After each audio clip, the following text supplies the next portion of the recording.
Hello viewers, আজকে আমি চলে এসেছি আবারও দারুণ একটা ভিডিও নিয়ে। তো ভিডিওটা শুরু করার আগে এই ধরনের ভিডিও পেতে আমার চ্যানেলটিকে সাবস্ক্রাইব করে লাইক, কমেন্ট, শেয়ার করে দাও।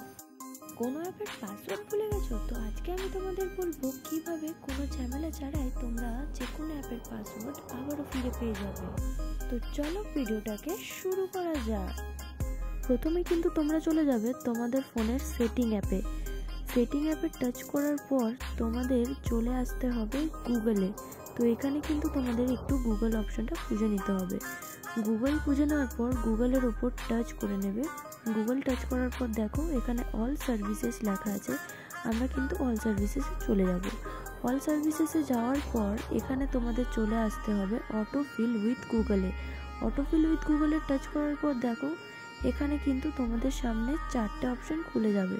তোমাদের এখানে যেতে হবে গুগল পাসওয়ার্ড ম্যানেজারে, যেখানে তোমাদের সমস্ত পাসওয়ার্ড ব্লক করে রাখা আছে। এখানে কিন্তু তোমাদের সেই সমস্ত অ্যাপের পাসওয়ার্ড আছে যেগুলো তোমরা সেভ করে রেখেছো। এই অ্যাপগুলোর মধ্যে টাচ করলে কিন্তু তোমাদের পাসওয়ার্ডটা আবারও খুঁজে পেয়ে যাবে। ভিডিওটি ভালো লাগলে অবশ্যই নিজের বন্ধু বান্ধবের কাছে ভিডিওটি শেয়ার করে দাও।